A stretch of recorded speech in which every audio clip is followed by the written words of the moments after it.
नमस्कार। देखिए, कभी कभी ना खेल के मैदान पर जो होता है उससे कहीं ज्यादा बड़ा बवाल मैदान के बाहर मच जाता है। और वजह सिर्फ एक बयान।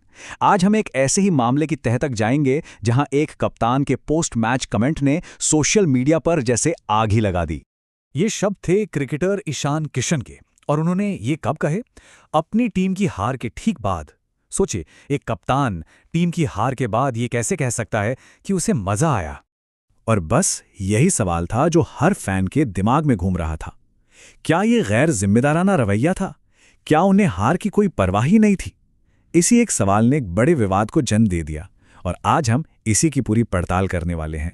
तो चलिए अब जरा गहराई में उतरते हैं और देखते हैं कि इस एक लाइन के पब्लिक होने के बाद असल में हुआ क्या।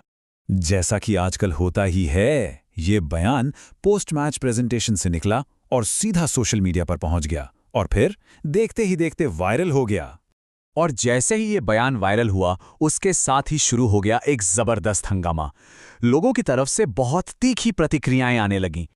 ज्यादातर लोगों को तो यकीन ही नहीं हुआ। फैंस एकदम हैरान थे कि कोई कप्तान अपनी टीम की हार पर ऐसा कैसे बोल सकता है।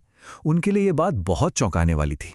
फिर सवाल उठने लगे कि क्या हार से उन्हें कोई फर्क ही नहीं पड़ता? ये जो मजा आया शब्द था ना, वो हार के साथ बिल्कुल भी मेल नहीं खा रहा था और इसी बात ने लोगों को सबसे ज्यादा परेशान कर दिया। और बहुत जल्द ही यह आलोचना उनकी कप्तानी पर सवालों में बदल गई। लोगों ने उन्हें एक गैर जिम्मेदार कप्तान कहना शुरू कर दिया कि वो अपनी टीम की हार को सीरियसली ले ही नहीं रहे हैं। लेकिन क्या कहानी सिर्फ इतनी ही थी, या फिर उस एक लाइन के आगे पीछे भी कुछ कहा गया था जिसे पूरी तरह से नजरअंदाज कर दिया गया? चलिए अब देखते हैं कि इस बयान की पूरी सच्चाई आखिर है क्या। ये है वो पूरा कॉन्टेक्स्ट। उन्होंने कहा, सच कहूं तो मुझे इसमें बहुत मजा आया, मैंने इसके हर पल का आनंद लिया। ये आईपीएल है, इसलिए कभी कभी घबराहट होती है, लेकिन एक टीम के तौर पर हम और बेहतर होते जाएंगे। तो यहां एकदम साफ है कि वो सिर्फ मैच के रिजल्ट की नहीं बल्कि कप्तानी के प्रेशर और पूरे आईपीएल एक्सपीरियंस की बात कर रहे थे। और बात सिर्फ यहीं खत्म नहीं हुई। उन्होंने कप्तान की तरह मैच का पूरा एनालिसिस भी किया। उन्होंने बताया कि कैसे विकेट बाद में बैटिंग के लिए बेहतर हो गया था, कि शुरू में ही विकेट खो देना टीम को कितना महंगा पड़ा और अगली बार शॉट सिलेक्शन में और ज्यादा स्मार्ट होना होगा। उन्होंने ये भी कहा कि विराट कोहली जैसे बड़े खिलाड़ियों को जल्दी आउट करने और अपनी बॉलिंग स्ट्रैटेजी पर और गहराई से काम करने की जरूरत है। अब ये एक लीडर का एनालिसिस था, किसी लापरवाह खिलाड़ी का नहीं। अच्छा, अब इस बयान को उनके पर्सनल परफॉर्मेंस से जोड़कर देखते हैं, क्योंकि इस पहेली का एक बड़ा और जरूरी हिस्सा यहीं छिपा हुआ है। उस मैच में जहां उनकी टीम हारी, वहीं ईशान किशन ने कमाल की बल्लेबाजी करते हुए 80 रन बनाए थे। वो उस मैच के टॉप स्कोरर थे। और सिर्फ रन ही नहीं, उनका स्ट्राइक रेट भी 200 से ज्यादा का था। इससे पता चलता है कि उन्होंने कितनी अटैकिंग और कितनी शानदार पारी खेली थी। तो यहीं पर हमें इस कहानी का असली संघर्ष नजर आता है। एक तरफ टीम को हार मिली, लेकिन दूसरी तरफ उनका खुद का परफॉर्मेंस एक्स्ट्रा ऑर्डिनरी था।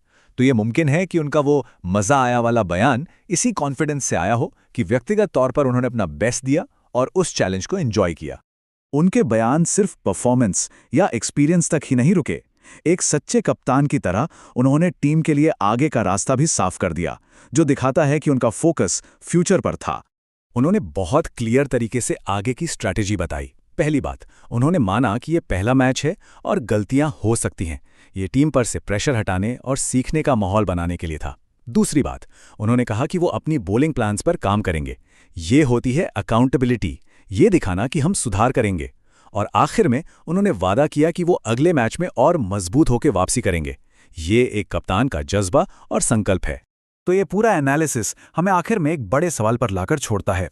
टीम स्पोर्ट्स में, जहां टीम की जीत ही सब कुछ होती है, क्या एक खिलाड़ी को टीम की हार के बावजूद अपने शानदार पर्सनल परफॉर्मेंस से मिली खुशी को जाहिर करने का हक है?